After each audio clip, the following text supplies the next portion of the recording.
Napoléon contrôle. Il a soumis la Prusse et l'Autriche et s'impose difficilement en Espagne. À l'ouest, le Royaume-Uni a toujours été son plus gros adversaire. Il est trop bien défendu par sa puissante Royal Navy. Le pays a envoyé des armées au Portugal pour chasser les Français avec l'appui des forces locales. Il menace maintenant de reprendre l'Espagne à l'est. La Russie, bien qu'elle soit officiellement alliée à la France, se montre froide et fermée. Elle n'a jamais soutenu Napoléon dans ses guerres et refuse désormais de pratiquer le blocus continental imposé par ce dernier au Royaume-Uni. Pour ne pas s'en être trop, il veut envahir la Russie. Il rassemble aux frontières plus de 650 000 soldats en provenance de toute l'Europe. De son côté, la Russie signe la paix avec l'Empire ottoman puis prépare ses troupes aux frontières. Napoléon espère une attaque éclair et une victoire facile qui obligerait le Tchad à négocier la paix. Les armées traversent le fleuve de Niemen en direction des armées russes. Son aile sud est ouverte par l'armée autrichienne, son aile nord par la Prusse. Et les armées russes, largement en infériorité numérique, évitent le combat et s'enfoncent dans les terres. Napoléon accélère alors le train pour tenter de les rattraper. Les lignes d'approvisionnement s'étirent trop rapidement, ce qui demande une excellente organisation et beaucoup d'hommes.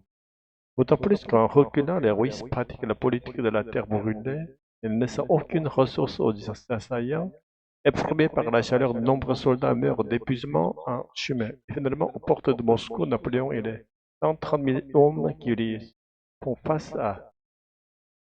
La bataille est une hécatombe, les Français l'emportent difficilement. Napoléon et ses 100 000 hommes entrent dans Moscou qui a été vidée de sa population. Une semaine plus tard, des soldats russes mettent le feu à la ville. Pendant 5 semaines, Napoléon tente à tout prix de négocier la paix avec le Shah, mais il ne reçoit aucune réponse de sa part. Finalement, voyant l'hiver approcher, Napoléon est contraint de battre en retraite. En chemin, son arrière-garde est harcelé alors que plus à l'ouest, des armées russes s'apprêtent à bloquer. Napoléon comprend qu'il doit foncer s'il ne veut pas que son armée soit anéantie. Ses troupes épuisées et affamées subissent maintenant le zèle et la neige. Les chevaux meurent d'épuisement et sont mangés alors que l'artillerie a abandonné. Arrivé au fleuve Berezina, une armée russe est postée en face du pont afin de les bloquer. Napoléon envoie discrètement des hommes plus au nord pour constituer deux ponts. Seulement alors que les troupes françaises traversent le fleuve, l'armée russe du nord les rattrape. Pour empêcher leur poursuite, les ponts sont brûlés, condamnant 10 000 soldats qui n'ont pu traverser à temps. Quelques dizaines de milliers de soldats parviennent à quitter la Russie, alors que Napoléon part seul pour Paris.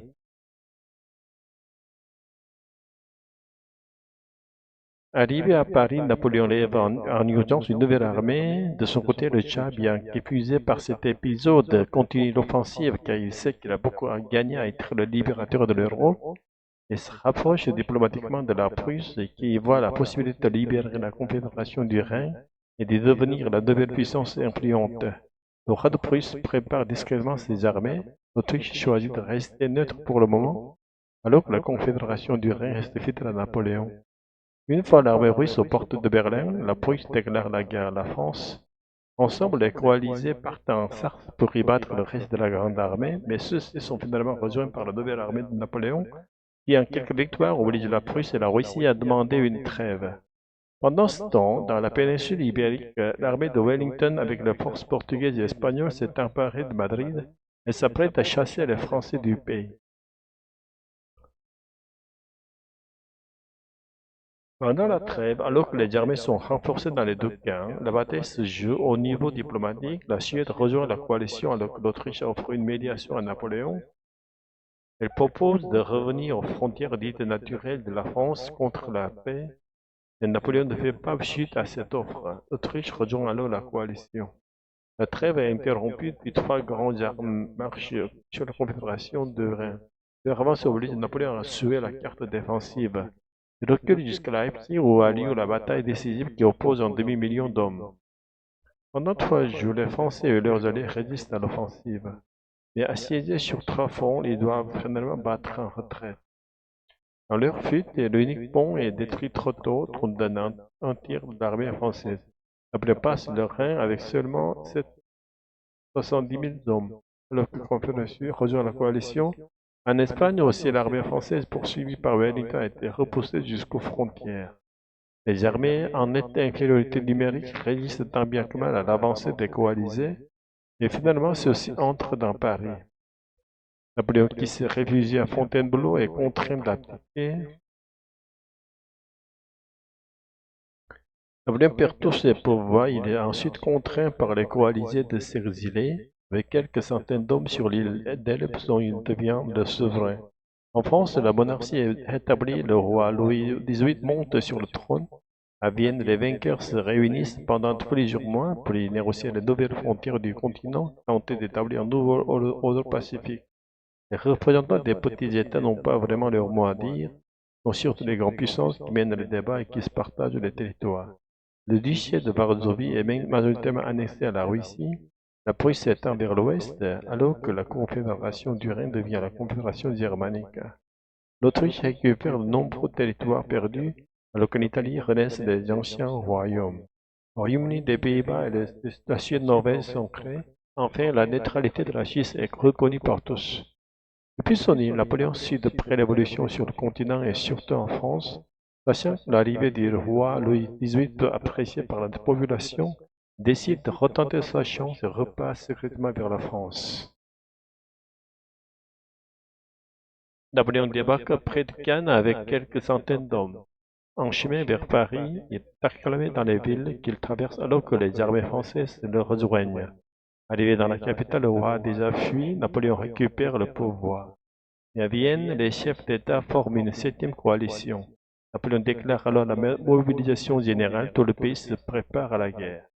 Aux Pays-Bas, une armée sous le commandement du duc de Wellington se prépare, alors qu'en Prusse, l'armée de Blücher part à sa rencontre. À l'est, une armée autrichienne attend d'être rejointe par l'armée russe. Elle devrait arriver plusieurs mois plus tard. Pour Napoléon, il faut prendre l'initiative. S'il empêche la jonction entre le duc de Wellington et de Blücher, il aura peut-être le temps d'ensuite empêcher la jonction entre l'Autriche et la Russie. Il part donc sans tarder avec 125 000 hommes. À son arrivée, l'armée prussienne est retirée et désorganisée, alors que l'armée du duc de Wellington, composée de Britanniques, d'Hollandais et d'États allemands, est postée près de Bruxelles. Napoléon réussit de justesse à empêcher la jonction et à repousser les 12 armées plus au nord.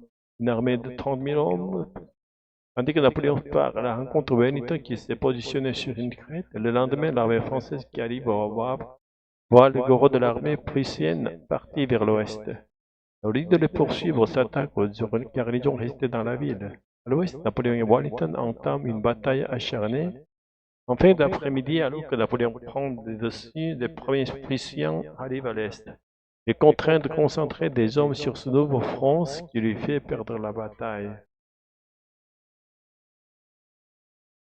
Napoléon rentre à Paris. Il tente une dernière fois d'obtenir du gouvernement de montrer une armée, mais cette fois il n'obtient rien.